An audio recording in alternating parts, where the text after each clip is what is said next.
in studio today, ladies and gentlemen, Adrian Fontes. I heard you got a job called Secretary of State here in Arizona. That's what they tell me. That's what they tell you. Man alive, are you a busy guy? You've been here a couple times this week because we're doing this big special. And obviously, there is this fear that we're going to be crazy again. But you're here to tell us that we weren't crazy before and we're not going to be crazy again. It basically, yes. It's not a fear thing. I think it's a concern thing. But, I keep telling people this is like a big, long, slow-rolling civics lesson. Folks are really starting to learn about systems that we took for granted for so long. And they're some of the most critical systems in our democracy. And we're learning about who runs what part of the elections and, things like this, which are really, I think, interesting. Of course, I'm like a nerd, so that's okay for me. But for folks out there, I think this is a really great opportunity to, pay attention and learn a little so that we don't have fear, because when we're fearful, we make bad decisions. Adrian Fontes is with us, Arizona Secretary of State. So let me ask you, people are saying that Arizona's elections aren't safe and secure. They're not legitimate, people say.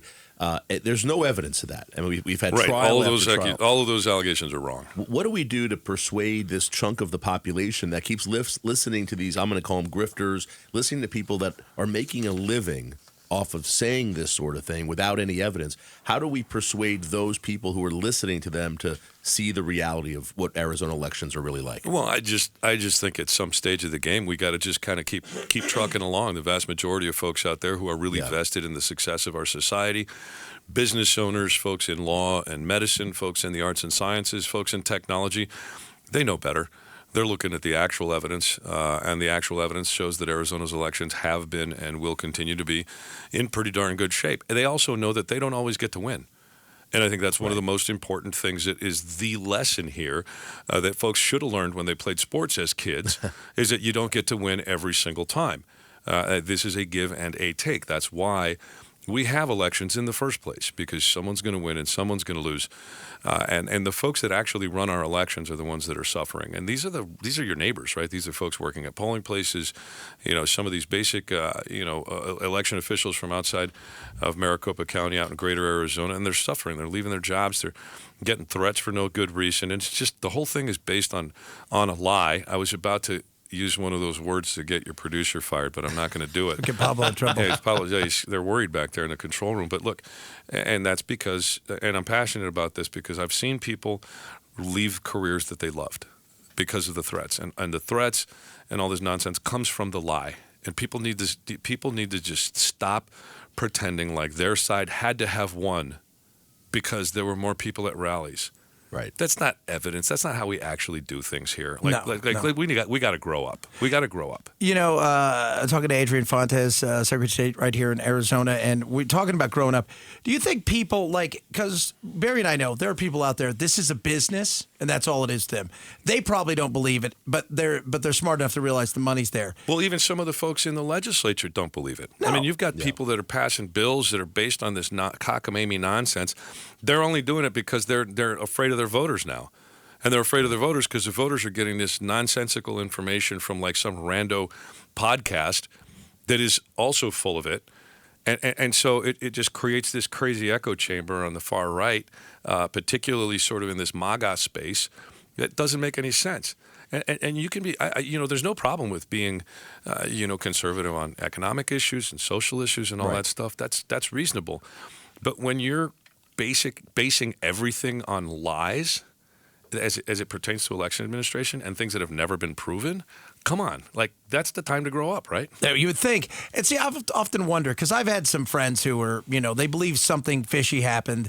They think that, but they were never like, hey, you got to prove it in court. I'm like, you need to ask questions. I got no problem asking questions. Science is about asking questions. I mean, you've got every right to ask questions, but at the end of the day, you need the proof. And many of my friends, though, who believe this, some of them, they still believe it. A lot of them, though, are like me. It's no proof, man. You got to have the proof. And look, Rusty Bowers did exactly that. That's it. Rudy Giuliani calls him up and says, we know there was shenanigans. And Bowers said, yeah, okay, we'll stop this train, but you got to bring me proof. And he says, well, we've got theories, but no proof. Right. That's it. Yeah. That's the whole thing in a nutshell right there. And here's the problem with where folks are at. In this country, to get to a point of fact, in all of our court systems, in the justice system, in the criminal justice system, we've always put the burden of proof on the accuser. The person who says you did wrong is supposed to bring the proof that you did wrong. Right. And in this circumstance, they've shifted the burden onto the folks who didn't do anything wrong. Right.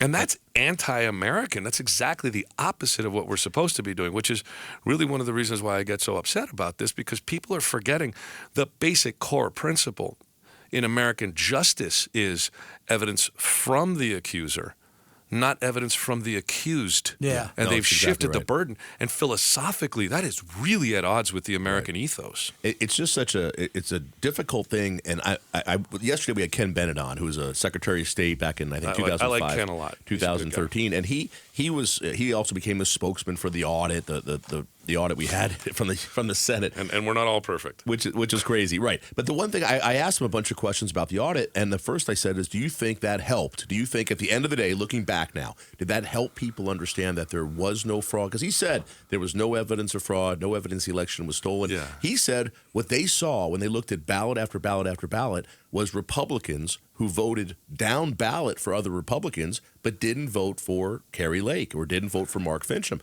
And they said they could see it on the ballots. There were tens and tens of thousands of them. Well, in the 2020 election. In the 2020 election. Yeah, those guys weren't candidates in 20. You're talking about... Oh, right. I'm sorry. Yeah, for Trump. Yeah, right, 2022. Right. Yeah. So for Trump, and they could see it over Kimberly and over Yee again. was the highest vote getter in Arizona in 2022. She's my girl. That's what I tell everybody. I'm a Kimberly Yee You know fan. what? She was in my office about 2 weeks ago. We were chatting about some work stuff, and we were just like, we get along great. Yeah. Yeah, she got the highest vote out of everybody. Yeah. Because she's competent, does her job, and didn't jump on the MAGA train. It was so funny. When we were talking about some stuff, we're like, hey, can you? And she's like, my job is X to Y. Right. That's it. If you want Z, go talk to somebody else. I was like, okay. But can we get more Republican leaders? And I used to be on this, Governor Ducey, about this, because I know he knew there wasn't anything stolen or anything fraudulent.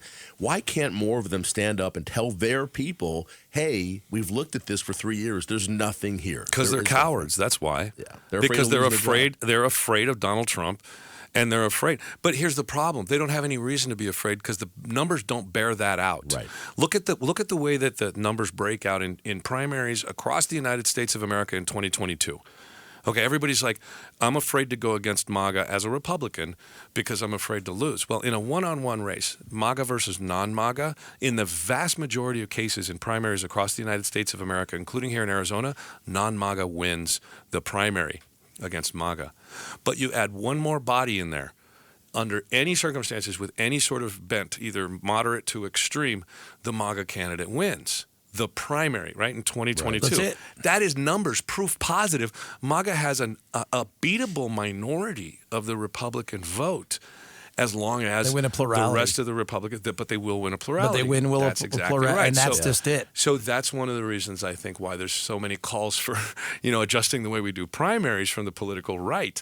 But, and that's kind of political analysis and stuff. But as Secretary of State, I'm looking at sort of this entire system, and I'm seeing, do we have some issues? Do we have some circumstances that we got to pay attention to? Yeah, we've lost a lot of experience. And we know exactly who to blame for it. Yeah. And we still got to do the job. And I will be damned if we're not going to try as hard as we can. Darned. Sorry. It's okay. Sorry, You can say Pablo. damn. We're good with that. I'll be darned if we're not going to push as hard as we can to scratch and scrape and find the funding and figure it out and make it happen as well as possible for 2024. I feel good about the team. All right. I love it. Love hearing from it. Adrian Fontes, Arizona Secretary of State. Appreciate you coming on today, man, making sure that you get that stuff out there and not cussing on the radio and getting our guy fired. Always happy to do it, and we're about full employment. So let's keep everybody on the job. Thank you.